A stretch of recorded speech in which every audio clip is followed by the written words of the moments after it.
Friends, welcome back to another video. Today we're talking about the FujiFilm X100 6. Or was it F? Or S? I don't know, you be the judge. Today I want to talk to you about gas and why I love the camera, but maybe you should just pick up an OM4 and 100 rolls of film. It costs almost as much.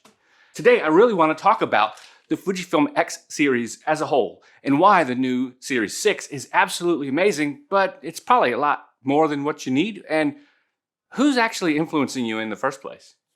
I gotta tell you, I love the FujiFilm X100 series cameras. I got on the board with the X100S and I rode that train everywhere. People just don't understand the series at all. They don't understand what made it so popular in the first place. Sure, it's a small camera that looks great, feels good, and takes wonderful photographs, but that wasn't actually the big highlight feature. The fact that it had a 3-stop neutral density filter built in with a leaf shutter. That meant you could literally block the sun and fill your subject with flash with nothing more than the little flash that was on this camera. See, I'm a portrait photographer, so I use indie filters outdoors and I use flash all the time. And sure, the X100 series was always great for outdoor photography, but it just seemed like it was destined for so much more. So when I picked up the X100S so many years ago, I took it all over the place. And one of my favorite trips with it was up to New York City in 2017 to see the ball drop. That was so cool. And it took fantastic images. And that was just a 16 megapixel camera. But that wasn't all. I photographed many weddings, portrait sessions, and anything else, just using the FujiFilm X100S. Now, this is the F variant. So why did I upgrade to the F? The biggest reason I upgraded to the F was because I wanted 24 megapixels and I was upgrading all of my equipment from 16 to 24. 16 had been a little bit higher than the average when I started my professional photography career. So when, about 6 years later, everyone was moving to 24 megapixels, I felt a little bit left behind. So I left the Fujifilm X-T1 as well as the X Pro 1 and the X100F and moved on up to a different system, specifically Sony. But the camera I kept, instead of getting rid of the S, well, I guess I did get rid of the S, I got the F because I just couldn't live without this beautiful camera. Now, I want to strip it back to its bare necessities to show you some of the cool things that it can actually do right out of the box. Ta-da! The camera, sitting there looking beautiful, is a small, compact beast of a camera.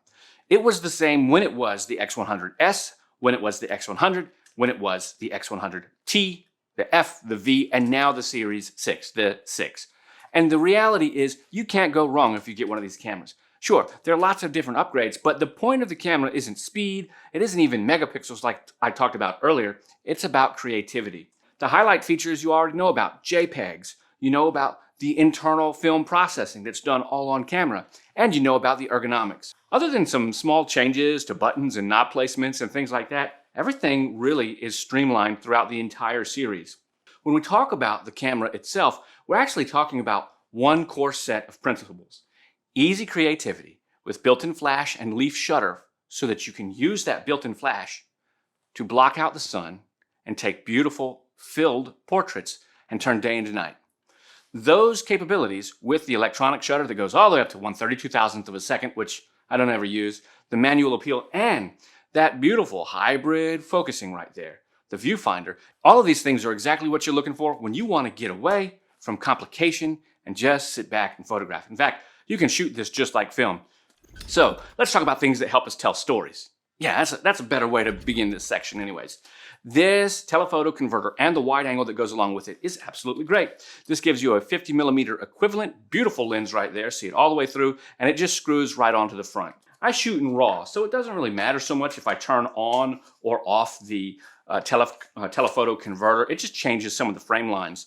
But when you shoot only in JPEG, you will want to tell the camera that you're using a Series 1 if you've got an X100F or X100V or the newest X100 6, because the teleconverter lenses don't have the magnet in the Gen 1s like the Gen 2s do. But if we're going to put this on the camera, then we actually need something else because our flash is blocked by the front of the lens. So if we're gonna do that, we're gonna need to add a flash. Now, this is the EFX20. Many people did not buy this for $180 when it first came out. Now you can buy them used on Amazon for 900 bucks for this flash right here. And if you have one like new, never opened, you're upwards of $1,200 or $1,300 for this flash. Now, is it great? Does it do a lot of cool stuff? Absolutely. Do I like it? Without a doubt. There are many reasons for it. I did a whole video on the EFX20 flash. Go check that out. I'll leave a card up here somewhere. However, this isn't actually the type of setup that I would use with this camera if I was doing portraiture. I would use this setup if I was just out and about photographing whatever comes my way. But if I was shooting portraiture, I would do a couple things. And if I was simply using this camera and nothing else, I would add the Nissin i400. This flash is a pretty serious flash right here, and it's got a lot of upgraded features. Some of them doesn't really make much sense on the FujiFilm X100F or any of the X100 series because the actual zoom of the flash will telephoto on any other X series camera. As you zoom the lens, it knows what focal length you're at and the lens will zoom. But barring that, you've got automatic manual control and the ability to use the wireless commander function, which is great. And it just looks wonderful with a bounce and of course a wide diffuser. Things like that go very well with this camera. However, once you get into this kind of a setting, you're actually missing the ability to hold your camera very well. And that's where this half case comes into play. Now that I got the half case right here, this is the way that I would normally carry the camera for photography out and about because it just absolutely works. I love it. And there's you go, you see it right there.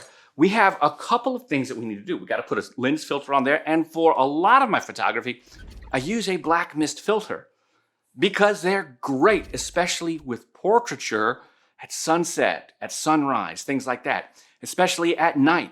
Now, I don't even worry about things like noise with this camera or any camera because, well, do you want your picture to have some character or do you want it to look like a hospital room? If the image is so perfect that it doesn't look like anything special, if it doesn't have any charm or character to it, the black mist will help you do that with things like halation. You're actually seeing some of the halation right now around here. Look at this. Look at these in the background because I'm using a black mist filter on the camcorders that are recording this. Oh yeah, by the way, we're recording with two camcorders, one with a 1-inch sensor and one with a 1/2-inch sensor. Did you even know that? Of course not, because it has nothing to do with the sensor.